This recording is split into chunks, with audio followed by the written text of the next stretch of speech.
एक सोझा जी नाम के गृहस्थ थे, वो महाभागवत थे। उनका ब्याह हुआ, पत्नी हुई, एक संतान हुई।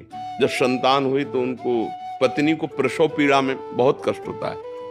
उसका रोना चिल्लाना ये सब सुन करके जब प्रसव हो गया तो उनका जीवन में दोबारा मैं गर्भ धारण करने की चेष्टा नहीं करूंगा और अब मैं ऐसे संसार से विरक्त भाव में भजन करना चाहता हूं।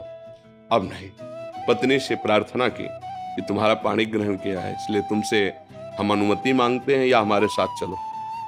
अगर आप तो घर में सब सुख सामग्री है, बच्चा है, आप पालन पोषण करो, पर मैं विरक्त होकर आज से भगवान का भजन करूंगा।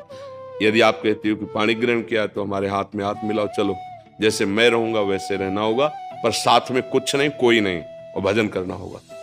तो उन्होंने कहा मैं आपके बिना तो रह ही नहीं सकती, आपके साथ चलूंगी। तो चली।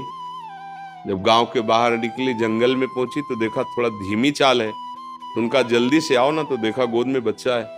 तो पलटून उनका कहा था कि हमारे साथ अन्य कोई नहीं चलेगा, सिर्फ आपकी अनुमति है, आप बच्चा ले। तो बोले नवजात शिशु, इसको कहाँ छोड़े, इसको कौन पालन पोषण करेगा? तो उन्होंने कहा सब जीव जंतुओं का पालन पोषण करता है, वही भगवान करेगा। या तो वापस हो जाओ या बच्चा यहीं छोड़ दो।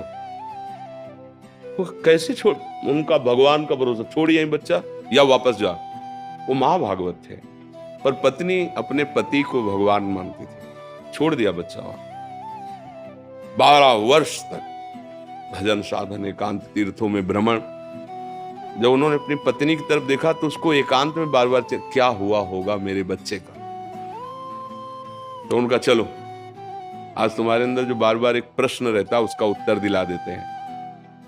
अपने गांव में आए, बाहर बैठ गए, तो 12 वर्ष में दाढ़ी बाल ऐसे तो कोई पहचान नहीं। तो उन्होंने पूछा कि यहाँ तुम्हारे गांव में एक सोजा जी थे, सुनाओ संत बन गए, तो उनके कोई संतान थी, क्या हुआ आपको पता है? तो उनका अरे भाई उनके भाग्य क्या कहने। सोझा जी को जब जाते हुए सुना तो यहाँ का जो राजा था वो बड़ी श्रद्धा रखता था, तो उसने घुड़सवार दौड़ाए। सोझा जी तो मिले नहीं, लेकिन उनका लड़का मिल गया जंगल में, उसको उन्होंने रख लिया। उनके कोई लड़का नहीं था, तो अब युवराज पद पर वो है। बोले अच्छा अच्छा अच्छा, और वापस हो गए। पत्नी का देखा, घर में रहते तो हम गरीब किसान थे, लड़के को क्या बना पाते, लेकिन भगवान के हुए तो क्या बना, युवराज, और आगे चलकर वही राजा बनेगा। अब चिंता मत कर, चुपचाप भजन कर। ना कोई जंगली पशु पक्षी खा पाया बच्चे को, ना कोई हानि पहुंची, और अरे सर्वरक्षक भगवान, भरोसा भगवान का। भगवान विश्व के माता पिता, तुमेव माता च पिता, तुम्हें, वो विश्व का पोषण कर रहे।